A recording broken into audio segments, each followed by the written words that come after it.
Hai sobat-sobat misi dimanapun kalian berada.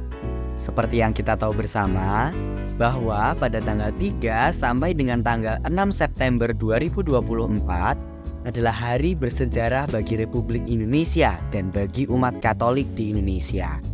Karena Bapak Suci Paus Fransiskus mengunjungi tanah air kita. Tentunya dalam kunjungannya, Bapak Paus membawa pesan-pesan yang mendalam bagi umat Katolik baik di Indonesia maupun di seluruh dunia. Tanpa berlama-lama lagi, mari kita simak video spesial edisi kunjungan Bapak Suci Paus Fransiskus.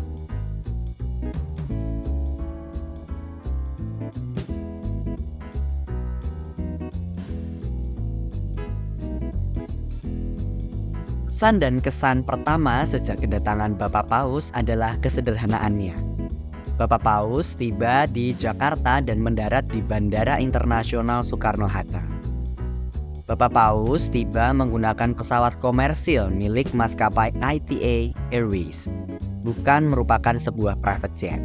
Padahal sebagai seorang pemimpin negara, biasanya akan menggunakan pesawat khusus atau biasa disebut dengan pesawat kepresidenan.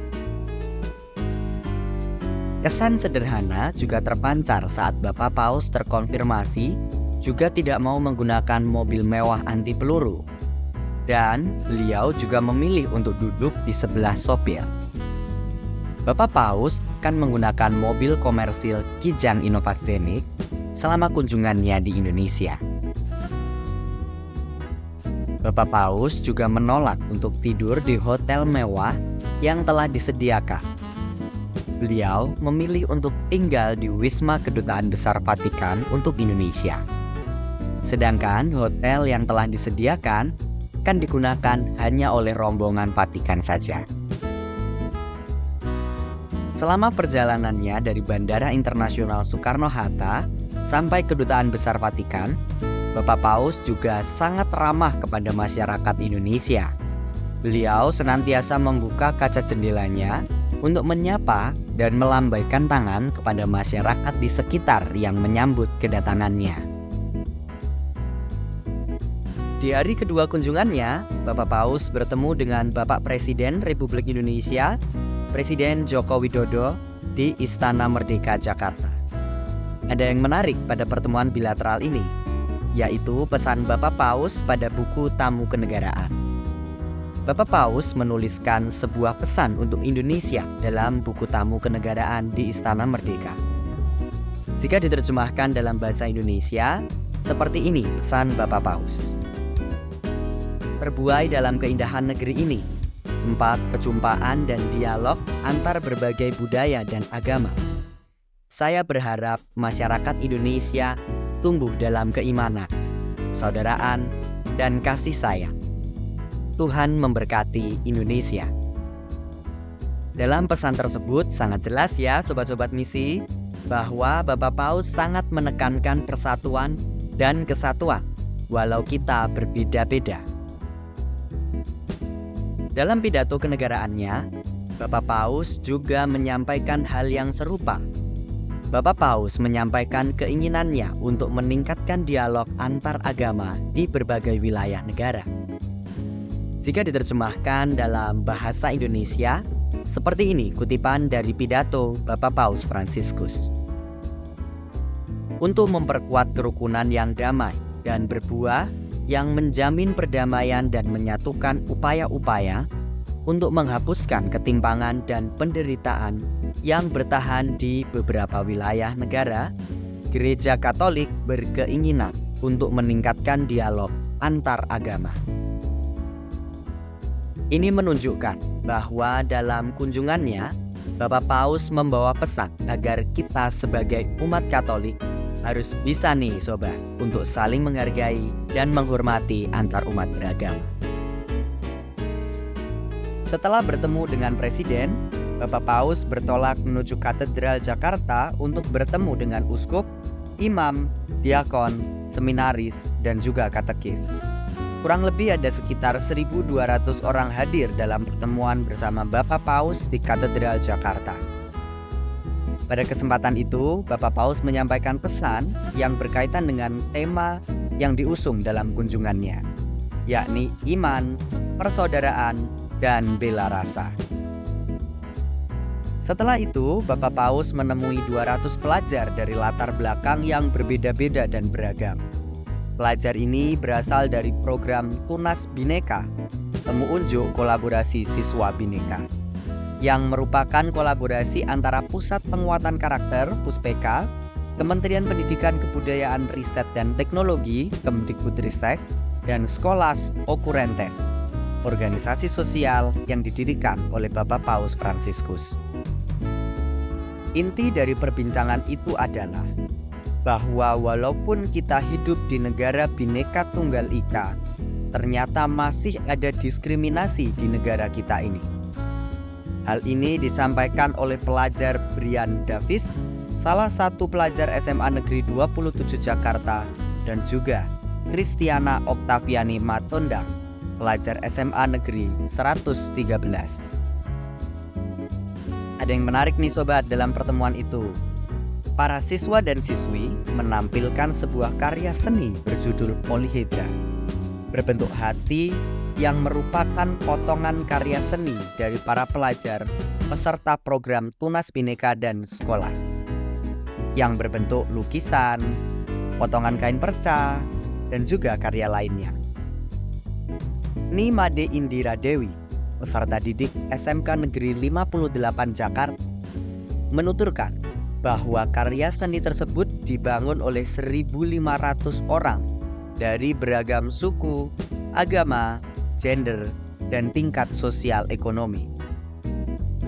Kami semua berbeda dan menghasilkan satu karya seni yang sama.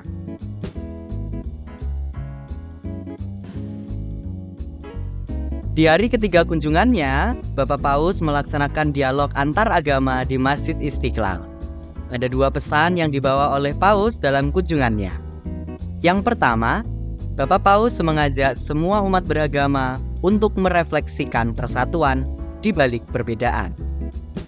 Kita menemukan bahwa kita semua adalah saudara, semua peziarah, semua dalam perjalanan menuju Allah, melampaui apa yang membedakan kita. Kata Paus Fransiskus di kawasan Masjid Istiqlal. Pesan kedua adalah Paus Fransiskus mengingatkan kepada umat manusia untuk menjaga ikatan. Paus mengibaratkan hubungan manusia seperti terowongan silaturahmi Istiqlal Katedral yang membentuk ikatan persaudaraan yang saling terbuka dan bertemu.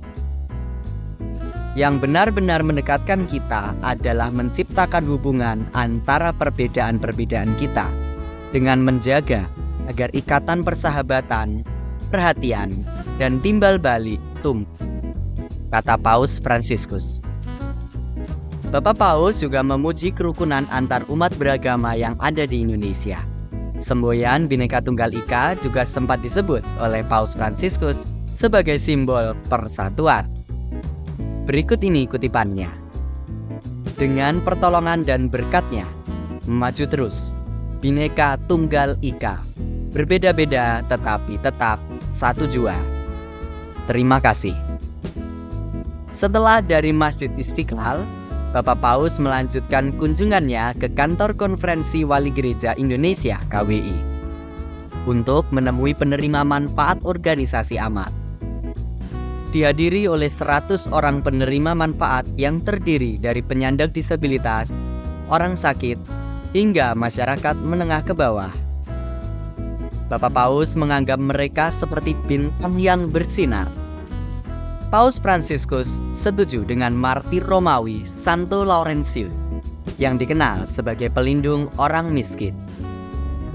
Berikut kutipan kata-kata Paus Fransiskus. Kalian adalah bintang yang bersinar di langit Nusantara ini, para anggota yang paling berharga dari gereja ini.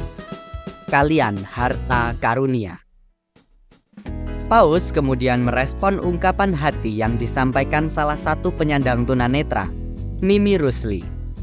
Mimi mengaku telah menerima dengan apapun kondisi tubuhnya dan percaya bahwa itu adalah salah satu keunikan yang diciptakan Tuhan. Berikut ini kutipan respon Bapak Paus.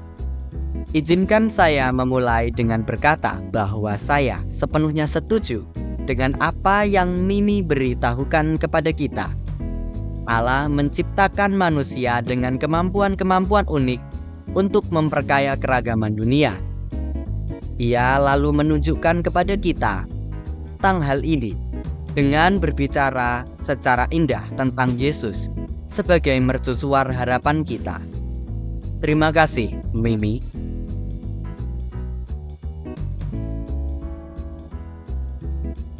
Kunjungan Bapak Paus Fransiskus ditutup dengan misa bersama di Stadion Gelora Bung Karno pada tanggal 5 September 2024. Misa ini dihadiri kurang lebih 85.000 umat Katolik dari seluruh daerah di Indonesia.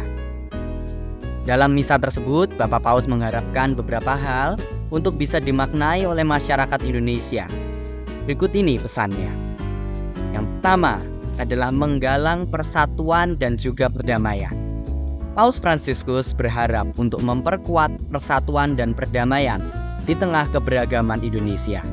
Ia mengajak umat untuk menciptakan perdamaian di tengah perbedaan dan keberagaman, serta untuk mendorong umat Katolik untuk menjadi pembangun persatuan dan perdamaian.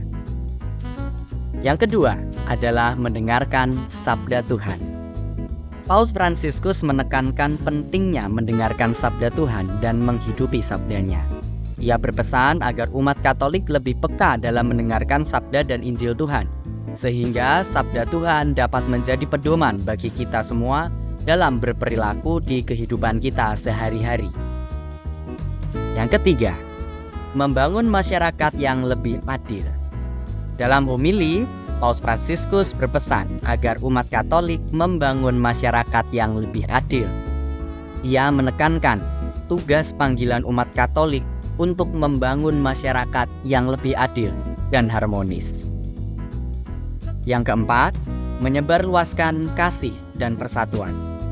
Paus Fransiskus mengajak umat untuk menaburkan kasih dan menempuh jalan dialog. Ia berharap umat Katolik dapat menunjukkan kebaikan budi dan hati dengan senyum khas yang membedakan mereka sebagai pembangun persatuan dan perdamaian.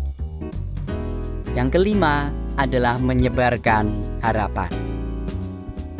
Paus Fransiskus berharap umat Katolik dapat menyebarkan harapan di sekeliling mereka. Ia mengingatkan bahwa umat Katolik harus berjalan bersama untuk kebaikan gereja dan masyarakat, serta menjadi pembangun harapan yang tidak mengecewakan. Yang keenam adalah persaudaraan antar agama. Hal ini terwujud dari salah satu momen menarik saat kunjungan Bapak Paus di Masjid Istiqlal, Jakarta. Bapak Paus yang saat itu bertemu dengan Imam Besar Masjid Istiqlal menunjukkan ikatan persahabatan yang kuat dengan dasar kasih. Itu ditunjukkan ketika Imam Besar mencium kening Bapak Paus dan Bapak Paus membalasnya dengan mencium tangan Imam Besar. Momen ini merupakan simbol dalam hal membangun persaudaraan yang sejati. Semoga kita semua dapat meneladani hal ini dan menerapkannya dalam kehidupan sehari-hari tanpa mendiskriminasi. Nah, bagaimana perasaan sobat-sobat misi setelah menyimak pesan-pesan dari kunjungan Bapak Paus? Tentunya senang ya sobat. Semoga kita semua bukan hanya bisa mendengar pesannya saja, namun juga bisa menerapkannya dalam kehidupan sehari-hari kita. Tuhan memberkati kita semua. Salam misioner.